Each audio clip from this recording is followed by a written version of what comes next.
Okay, today we're going to look at 7.3 day 3, really a day for review and a good opportunity to just get some more practice.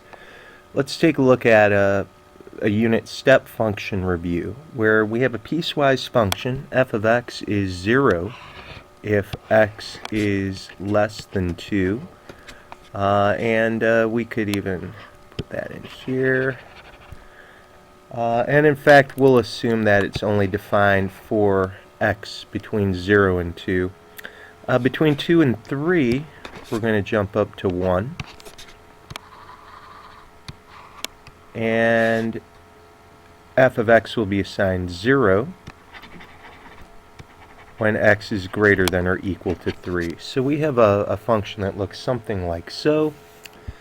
So how could we write this as a unit step function? Well, f of x is going to equal the unit step function from x minus 2. In other words, it's off until we get to x equals 2. Then it jumps up with a step of 1 at x equals 2. But then you can see at 3 it's going to come back down, so very quickly we could subtract the unit step function x minus 3. So we're going to move on to another example, the translation theorems that we are looking at. And we'd like to do a Lagrange multiplier, or a Laplace transform, Laplace transform on this function g of x, where g of x is 0 if x is less than 4, x minus 4 quantity squared if x is greater than or equal to 4. Well, real quickly we could note that f of x could be thought of as the quantity x squared.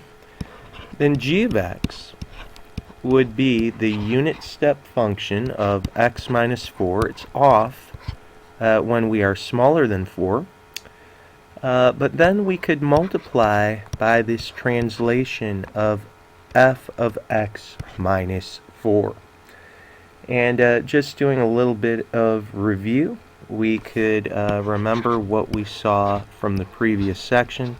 If we were to apply a Laplace transform of g of x, we'd be applying that to the unit step function of x minus 4 times this translation of x minus 4. Of course, what we're really seeing is, of course, that our a would be a 4. And you might remember that this would be e to the negative as, so that's negative 4s. And then we would multiply that to, well, the Laplace transform for x squared is going to be 2 factorial all over s to the third. So what would this work out to? Well, a 2 e to the opposite 4s all over s to the third. So that's just some review from our previous section. Our previous section was indicating that if we were doing a Laplace transform of u of x minus a times f of x minus a, we would see that that would equal e to the negative as, and then apply that Laplace transform on f of x. So, what if we dealt with this second type of a situation, where this is the alternate form of what we saw in the last section, where you can see that here it looks like we're going to be off if we are less than 4. Then we're moving to x squared if x is greater than or equal to 4. So I could very quickly say that f of x is going to equal x squared. We could even say that a is equal to 4. It would be the unit step function is turned off until x equals 4. Well, really this is going back to the previous alternate form where we could say, what if we applied the Laplace transform to x minus a, and we had g of x. In other words, our function now, and we even used the letter g last time, our function didn't have an x minus a, it was just g of x. You might remember we'd still have an e of opposite as, but then what? We would very quickly notice that we'd have the Laplace transform to g of x plus a. And that's just that second translation theorem in an alternate form. Why do we bring this up? Well, very quickly you can see for this problem, what we're really asked to do is apply this x minus 4 unit step function times f of x. And with our a is equal to 4, we'll have e to the opposite as, e to the negative 4s, but then a Laplace transform of f of x plus 4. So the big question is, what is f of x plus 4? Well, plug x plus 4 into that function of x squared, and if we square x plus 4, we'll have x squared plus 8x plus 16. So now we're going to apply a Laplace transform on all of that. So we'll have e to the negative 4s, and applying the Laplace transform to the x squared, you could see that we're going to have n factorial, which is 2 factorial, divided by s to the n plus 1, so that's s to the third. How about an 8x? Well, we could very simply just pull out an 8. And again, x to the 1 would be 1 factorial all over s to the 1 plus 1, which would be s squared. And then for a constant, we can just pull that 16 out and take a Laplace transform and simply get an s itself. So this would be the alternate form of the second translation theorem. Real quickly, let's take a look at this last example on the back.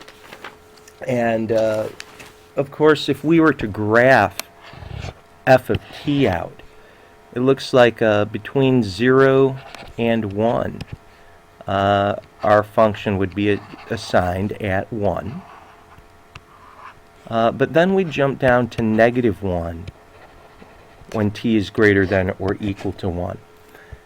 And really what we need to do is assign f of t with some unit step functions. Notice that it starts off with a 1. But then as t gets to 1, we're going to drop down 2 steps. So I'm going to minus 2, and here's our unit step function. It was off until we got to t equals 1. And this very well would fix up our function, writing it in this altered form.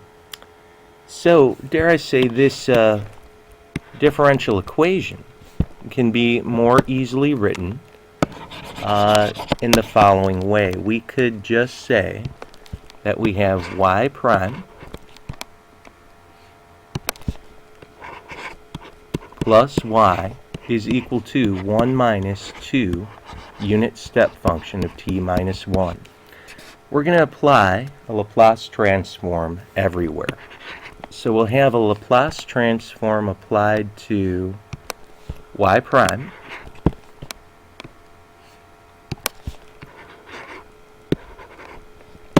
Oops, sorry, having some trouble with my pen.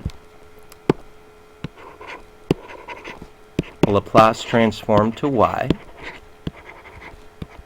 And then, of course, a Laplace transform to the 1. You can subtract a 2 out and apply a Laplace transform to this unit step function of t minus 1. So from here, hopefully you remember that as we are taking the Laplace transform of a derivative, we'll have s times capital Y minus our initial condition. And what is our initial condition? Well, it's 0. Y of 0. We could even put that in there immediately. What about the Laplace transform of just y itself? We'll have capital Y.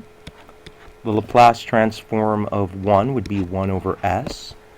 And then if you review our previous section, taking a Laplace transform of our unit step function of t minus 1, well, we'll have e to the opposite s. Really, there's a 1 inside of this using this new theorem here. We just have e to the opposite of s over s. As we'd solve for y, capital Y, on this left-hand side, we'd have s plus 1. And we are, in fact, going to have to do some solving here. And we're going to divide by s plus 1.